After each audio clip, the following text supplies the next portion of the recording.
falamos sobre o poder da palavra, eu acredito, Cícero, que isso já fica muito bem claro para nós, tanto no Evangelho de Mateus quanto no texto de Provérbios. Está falando para nós, Juarez, sobre o poder das nossas palavras. Nós sabemos o quanto as nossas palavras, ou pelo menos conhecemos a informação de quanto as nossas palavras elas podem gerar, resultados ou consequências espirituais. Agora o problema, infelizmente, Nise, não está naquilo que nós temos como informação. O problema, infelizmente, está naquilo que nós deixamos de aplicar a informação. É a prática da verdade da palavra. Jesus, no Evangelho de Mateus, capítulo 7, ele chama os seus discípulos e diz: aquele que ouve as minhas palavras e não as pratica é semelhante a um homem que construiu sua casa na areia. Quando vieram as tempestades, essa casa logo caiu. O nosso problema, Dani, está em nós conhecermos a verdade, conhecermos a palavra. Agora o problema não está para alguns o conhecer, está o praticar. Jesus diz, Michael, aquele que ouve as minhas palavras, mas não pratica, ele vai ter resultados, ele vai construir alguma coisa. O problema é que quando vierem as tempestades, Rafael, o que ele construiu vai cair. E talvez alguns de nós estamos vendo áreas das nossas vidas morrendo. Talvez tem pessoas aqui que estão vendo o seu casamento agonizando. Talvez tem pessoas vendo a sua vida financeira secando. Talvez tem pessoas aqui vendo a sua vida profissional nos últimos fôlegos de vida, relacionamento familiar morrendo, e ele talvez está repreendendo o diabo, ele está repreendendo os demônios, sem entender que na verdade o problema são as legalidades que ele tem dado, baseado na palavra de hoje, dentro do que ele tem falado. No Provérbios, no texto de Provérbios, Salomão ele diz: a língua, a palavra, a boca tem o poder da vida e tem o poder da morte. Deixa eu te perguntar, é retórica: o que as suas palavras estão gerando dentro da sua casa? Vida ou morte? É claro que não são somente as palavras. Hoje nós vamos ver que existem alguns outros elementos, mas a palavra, ela tem um poder extraordinário. Nós encontramos duas figuras, desculpa usar esse termo para Jesus como figura, não, mas nós encontramos dois homens de muita sabedoria. Podemos dizer que os dois mais sábios que passaram por este mundo declaram a mesma coisa. O primeiro deles, Jesus, que com certeza, Guilherme, tinha muito mais sabedoria do que Salomão, porque Jesus é Deus e foi Deus que deu a sabedoria a Salomão. Então a sabedoria que Salomão teve vem de Deus, amém, queridos? E Jesus é Deus, amém, queridos? Então, sem sombra de dúvidas, Maurício, Jesus, ele foi o mais sábio que passou por essa terra. E ele diz: cuidado com as palavras, cuidado com o que você fala, cuidado com o que você declara. Ele diz: porque pelas suas palavras vai haver uma justificação, e pelas suas palavras vai existir uma condenação. Existem pessoas que estão condenando sua vida, estão condenando o seu ministério, estão condenando o seu casamento, estão condenando sua vida profissional, estão condenando a sua família, porque são tolos quando se trata de palavras. E aí nós pegamos o segundo homem mais sábio que passou por essa terra, e ele talvez é um pouco mais incisivo no que ele declara. Ele diz assim, Jefinho: porém o poder da tua palavra, da tua língua gera vida ou morte. Como eu falei, Leozinho, tem pessoas que estão acreditando as mortes da sua vida, as mortes que ele tem na sua vida profissional, nas suas finanças, nos seus negócios, no seu casamento, aos demônios. E os demônios não estão nem tocando, porque eles não precisam trabalhar. Tem casa que demônio está passando, e quando um vai entrar, o outro fala assim: não entra não, que aí a boca dele já é nossa, porque a boca está matando. As palavras estão assassinando, destruindo. E de novo eu pergunto: para onde as nossas palavras estão nos levando?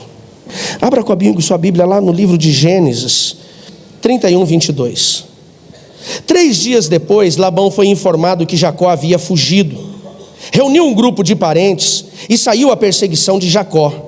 7 dias depois alcançou na região montanhosa de Gileade. Olha para mim.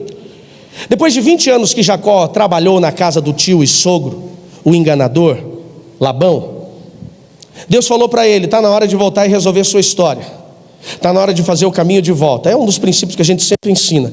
Quer arrumar sua vida? Faça o caminho de volta. Quer resolver sua história? Faça o caminho de volta. Quem você roubou, volta lá e restitui. Quem você enganou, volta lá e arruma. Quem você desonrou, volta lá e honra. É um princípio que nós ensinamos e é bíblico tanto no Velho quanto no Novo Testamento. Quem está entendendo, diga amém. Então Deus fala para Jacó, depois de 20 anos nessa terra de injustiças, porque ele era um enganador e agora ele vai morar na casa de um cara que é mais enganador do que ele. Tudo que o homem plantar, este também vai colher. Ele colheu. 20 anos depois Deus falou: agora vamos tratar a tua situação, volta para a casa do seu pai, vamos arrumar a história com o seu irmão, com o seu pai.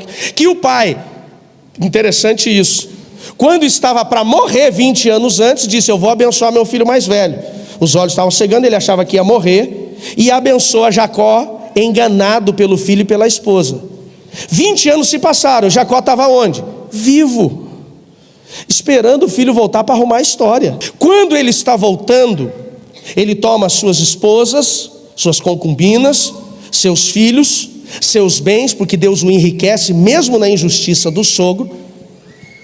E quando ele pega tudo, sai escondido, de medo de falar com o sogro, e o sogro não deixá-lo embora, convencê-lo a ficar, ou talvez a obrigá-lo a ficar.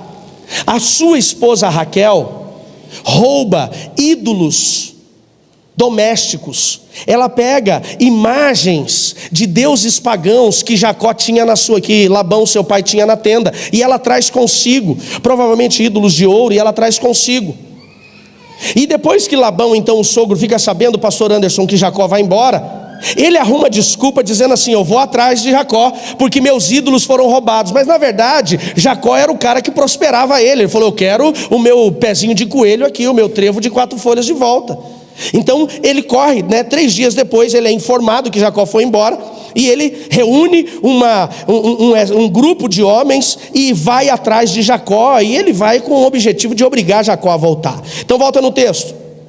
Na noite anterior, porém, Deus havia aparecido em sonho para Labão arameu e dito: estou avisando, deixe Jacó em paz. Aí nós encontramos um Labão tolo, que Deus já tinha falado para ele. Primeiro Deus aparece para Jacó e fala: está na hora de você voltar para a casa do seu pai. Depois Deus aparece por tio, o enganador, e diz: não mexe com meu filho, deixa ele em paz. Mas ele era tolo e vai atrás. Labão então alcançou, enquanto Jacó estava acampado na região montanhosa de Gileade, e armou seu acampamento ali perto. O que você fez? Perguntou Labão quando o encontrou. Como ousou enganar e levar as minhas filhas embora como se fossem prisioneiras de guerra? Por que fugiu em segredo? Por que me enganou? Por que não avisou que desejava partir? Eu teria dado uma festa de despedida, com canções, músicas, sons, tamborins. Não dava nada. Mentira. Só manipulação. Verso 28. Por que não me deixou beijar as minhas filhas, meus netos, me despedir deles? Você agiu de forma tola, disse Labão para Jacó. Eu poderia destruí-lo, mas Deus do seu pai me apareceu ontem à noite e me advertiu: deixe Jacó em paz. E por que ele foi atrás? Porque ele era um obstinado, um coração endurecido. Entenda a sua vontade de partir, continuou dizendo, o seu desejo de voltar para a casa do seu pai, mas você roubou os meus deuses. Ele não tinha, olha para mim, justificativa para fazer Jacó voltar. Por quê? Porque Jacó não era um escravo dele, André. Jacó era um genro, sobrinho e funcionário, mas não era escravo. Tudo que Jacó levou era direito dele. As 2 filhas de Labão que ele casou, agora ele tinha autoridade sobre elas. Quem está entendendo, diga amém. Todo o rebanho que ele ganhou foi o salário do que ele trabalhou. Então, como Labão não tinha como cobrar, ele fica preso naqueles ídolos que sumiram da sua casa, os ídolos da sua tenda. E Jacó respondeu: fugi porque tive medo, pensei que o Senhor tiraria as suas filhas de mim. Agora ele falou: agora quantos deuses? O que você está falando é besteira, eu não roubei os seus deuses. E ele diz assim, veja se você consegue encontrar no meio das minhas coisas. Ele está dizendo assim, não trouxe comigo, não está aqui, procura, vai lá, eu quero te provar, não trouxe. E quem tiver roubado deve morrer. Você está entendendo onde nós vamos chegar? Se encontrar qualquer coisa que lhe pertence, identifique-a diante de todos esses nossos parentes, eu te devolverei. E o texto continua dizendo: porém Jacó não sabia que Raquel havia roubado os ídolos da casa. Por que Raquel morreu cedo? 3 erros que Raquel cometeu. Primeiro, ela quebrou um dos principais princípios da cultura israelita e de que nós trazemos para a nossa vida hoje, dentro inclusive dos 10 principais mandamentos. São 613 mandamentos, mas 10 principais. E um dos principais é: não furtarás. Ela roubou. Segundo princípio que ela quebrou, a Bíblia diz: honra teu pai e tua mãe para que tudo te vá bem e os dias se prolonguem Quem desonra tem dias curtos. Por que Raquel morreu? Primeiro, por conta da desonra. A Bíblia diz: honra teu pai e tua mãe para que tudo te vá bem. Tem muita gente hoje vendo finanças morrendo, tem muita gente vendo casamento morrendo, tem muita gente vendo vida profissional morrendo, vendo ministério morrendo por conta da desonra.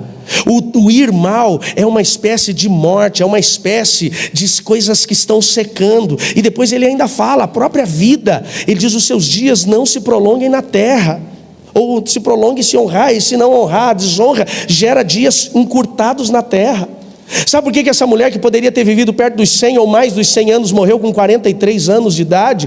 Número 1, porque ela desonrou. Tem muita gente que está vendo morte batendo na sua casa, vendo as coisas secarem, darem errados, não darem certo por conta da desonra. Ah, pastor, mas você não conhece meu pai, você não conhece minha mãe. Olha o pai dessa mulher, enganou o marido dela por 20 anos. 20 anos, usou a filha para fazer Jacó trabalhar 7 anos de graça. Por quê? Porque ele trabalha os primeiros 7 anos para ter, né, como o dote de Raquel, e ele entrega Lia. Olha, esse pai faz com que ela se torne inimiga da própria irmã, porque o pai coloca as duas debaixo de um mesmo teto, no tempo que poderia se ter 2 casamentos ou mais. Essa mulher era provocada pela sua irmã Lia, que inclusive começa a ter filhos antes dela. Eu pergunto para você, aos olhos naturais, esse pai merecia ser honrado? Aos naturais não. Mas a Bíblia não diz assim: honra teu pai e tua mãe que foram bons para você. A Bíblia só diz: honra teu pai e tua mãe. Tem muita coisa na nossa vida que está secando por conta das desonras. O roubar os ídolos do seu pai foi desonrá-lo. O texto continua, nós paramos numa parte que Jacó fala para o seu sogro, né? Procura se está no meio das minhas coisas, vai lá, vou te provar que não estão. Então Labão começa a procurar nas bolsas, nas tendas, e ele na tenda de Raquel está sentada em cima dos ídolos. Então eu entendo que eles eram pequenos, eles não eram grandes, porque ela senta em cima deles. Ela coloca provavelmente ali um edredom, um cobertor, um travesseiro, e quando o pai entra ela fala: pai, me perdoe não levantar para cumprimentá-lo, mas é que eu estou nos meus dias, ciclo menstrual. E naquela cultura eles nem entravam no ambiente onde a mulher estava no seu ciclo menstrual, ela se tornava impura. Ela desonra o seu pai quando ela mente para ele, ela desonra o seu pai quando ela rouba ele, ela desonra o seu pai quando ela engana ele. E às vezes nós ficamos perguntando: por que as coisas estão morrendo na minha vida? Peguei uma carteira de cliente na empresa que eu fui trabalhar. O anterior ele vendia bem, quando eu assumi essa carteira começou a secar, tudo começou a travar, tudo começou a dar errado. Deixa eu te perguntar, será que não é por conta das desonras, dos roubos, das injustiças dentro da casa da sua família? Será que não é isso? Jacó trabalhou 20 anos na casa do tio, enganado por ele. Por quê? Porque ele também desonrou seu pai. Ele engana seu pai, ele mente para o seu pai, fazendo de conta que é o filho mais velho. Isso é desonra, sim ou não? 20 anos da vida dele se perderam naquele lugar. 20 anos de injustiça, 20 anos de desgosto, 20 anos longe do conforto da sua casa, andando, sofrendo como um escravo para Jacó, para Labão, tantos anos, por conta da desonra. Raquel, ela errou quando ela rouba o seu pai. Quando Labão vai atrás de Raquel e de Jacó, eu vejo ali a oportunidade do conserto. E o que ela fez? Rejeitou o conserto. Ela rejeita o conserto. Ela prefere manter a mentira. Pastor, mas veja bem, como é que seria aquela situação? O que o pai ia fazer? Bater nela? Mas a vergonha, ele ia ficar chateado, ia ficar triste. Não tinha muito mais coisa que fazer. Tem muita gente que não consegue voltar e resolver sua situação no passado de medo. O que teu pai vai fazer? O que tua mãe vai fazer? Volta lá e honra, arruma. Eu menti para você, eu roubei você, eu fui injusto nessa situação, me perdoa. Histórias de pessoas que estão secando é porque não decidiram arrumar. Deus está nos chamando hoje para esse processo do conserto, porque quando você volta, quando você abre o seu coração, quando você pede perdão, você está vivendo reconciliação. E onde há reconciliação, ali não haverá feridas e nem maldição. Malaquias 4:6. E o Espírito que estava sobre Elias virá e trará reconciliação entre o coração dos pais aos filhos e dos filhos aos pais. Ele diz: para que eu não venha e fira a terra com maldição. Você está perguntando por que minha vida está seca? Por que meus negócios não andam? Por causa dos princípios que foram quebrados. Porém, a morte prematura de Raquel, ela não acontece somente pela desonra, mas também acontece pela palavra do próprio marido. Jacó, sem saber que a sua esposa tinha roubado o próprio pai, indignado, enfurecido com aquela acusação aos olhos dele infundadas, ele libera uma palavra. Entendamos, Jacó, ele é colocado inclusive como um dos patriarcas. Nós vemos vários episódios da Bíblia dizendo: eu sou o Deus de Abraão, Isaac e Jacó. Jacó teve um encontro com Deus lá no Val de Jaboque, onde o nome dele foi mudado para Israel. O nome Jacó significa enganador, usurpador, aquele que veio grudado no calcanhar. Mas eu acho tão interessante que quando Deus se apresenta, ele não diz: eu sou o Deus de Abraão, Isaac e Israel. Ele continua dizendo Jacó. Por quê? Porque lembrar de Jacó dentro do seu patriarcado é um homem que foi transformado. Amém, queridos? O passado de erros que você teve não é para ser esquecido, só não é para ser vivido novamente. É importante você olhar para o seu passado de erros. É importante você olhar e dizer assim: olha de onde Deus me tirou. Quem pode dizer assim: Jesus, ele tem transformado a minha história? Levanta a sua mão. Olha quanta gente. Quem tem coisas no seu passado que você tem vergonha? Eu levanto as duas. Agora, por causa disso, você vai pedir para Deus uma amnésia? Limpa, Jesus, não quero lembrar. Não. Eu olho para a minha vida, no meu passado, e falo assim: uau, olha o que eu fui, e olha para onde Deus me trouxe. É exatamente isso.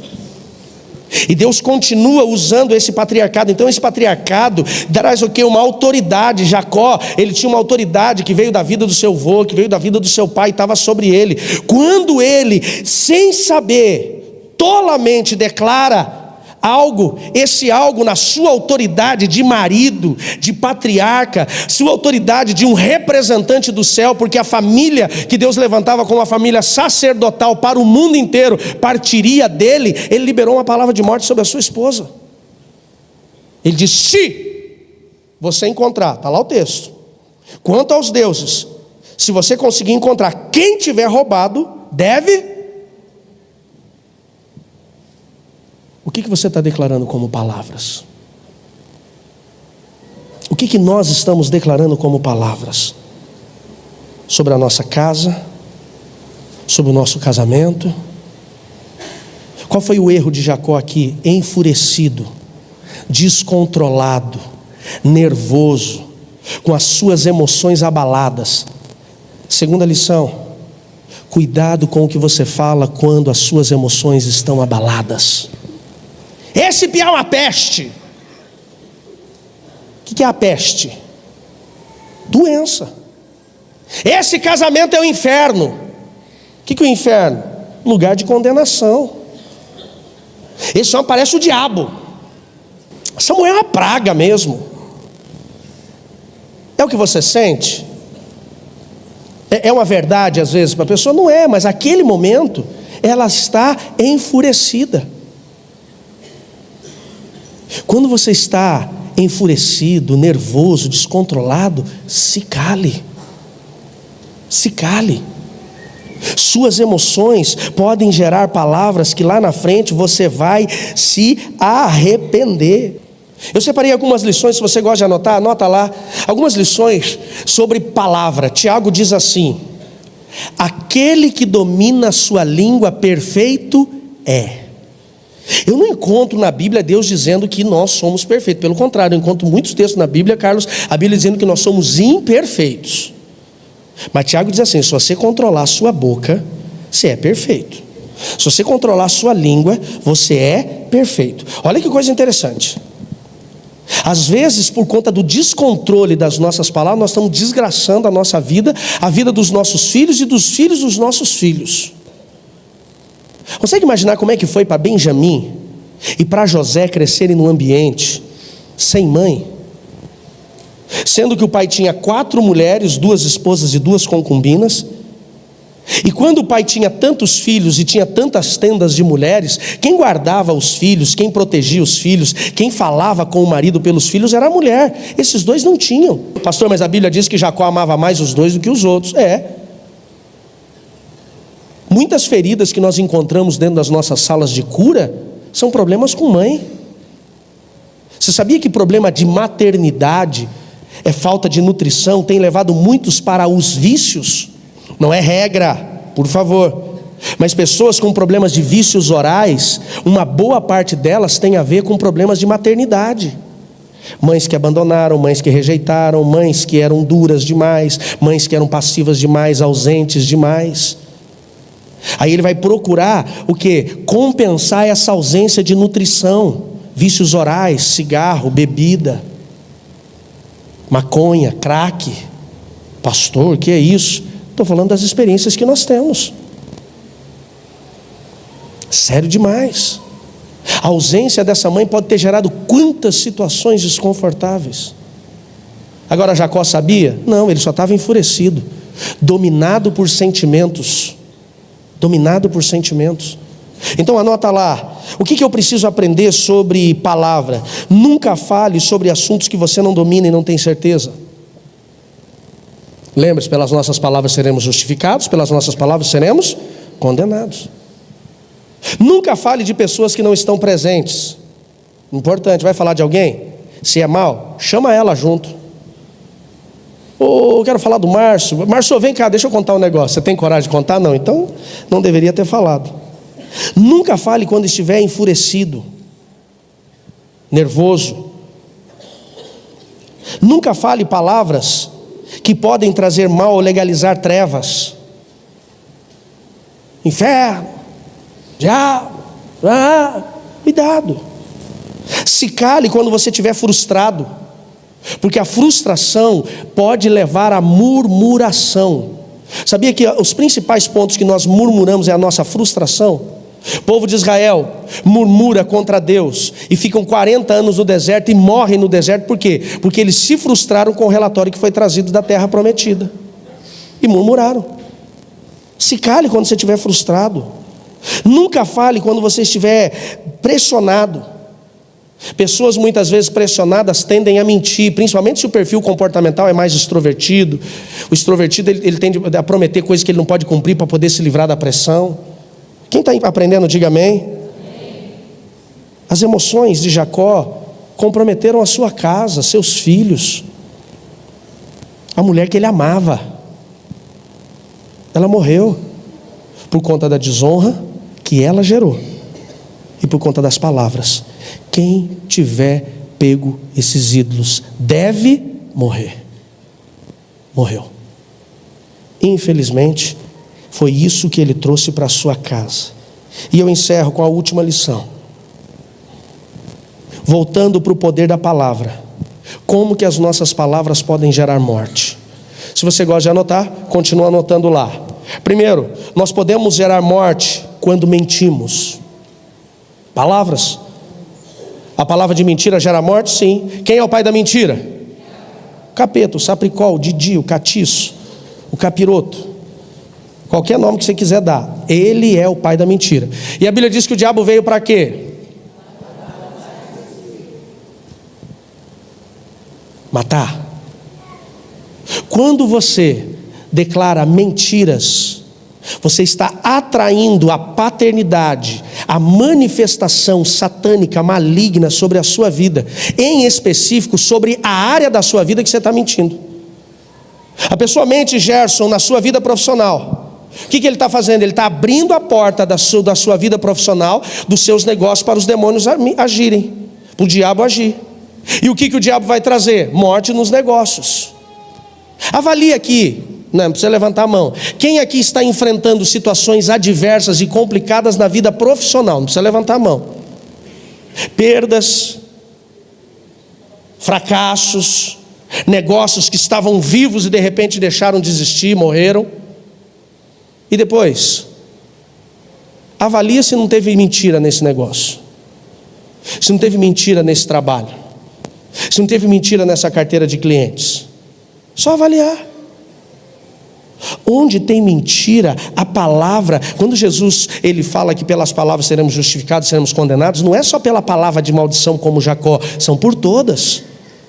Quando Salomão ele diz que a língua tem o poder da vida e da morte, não é sobre a palavra de maldição, mas é sobre tudo. A nossa mentira, quando você mente no seu casamento, você está matando o seu casamento. Quando você mente para o teu marido, quando você mente para a sua esposa, você está deixando a infiltração maligna, satânica, porque ele é o pai da mentira. Você está abrindo a porta para que ele tenha autoridade sobre a aliança matrimonial. Quem está entendendo, diga amém. Quando você mente para os seus filhos, você está deixando que o inferno, que as trevas tenham legalidade sobre o relacionamento com eles. Quando você mente para os seus pais, a mesma coisa. Vocês estão me entendendo? Quando você mente no seu ministério, quando você mente naquilo que você está desenvolvendo como chamado de Deus, você está matando o seu chamado, você está matando aquilo que Deus tem como propósito na sua vida. Por quê? Porque você está contaminando com aquilo que é trevas. Esses dias eu parei para ver um vídeo, eu não tenho muito tempo desses vídeos rápidos, mas apareceu no meu Instagram um vídeo, e eu não sou um conhecedor de cavalos, eu não sou um conhecedor dos equinos, mas apareceu um vídeo de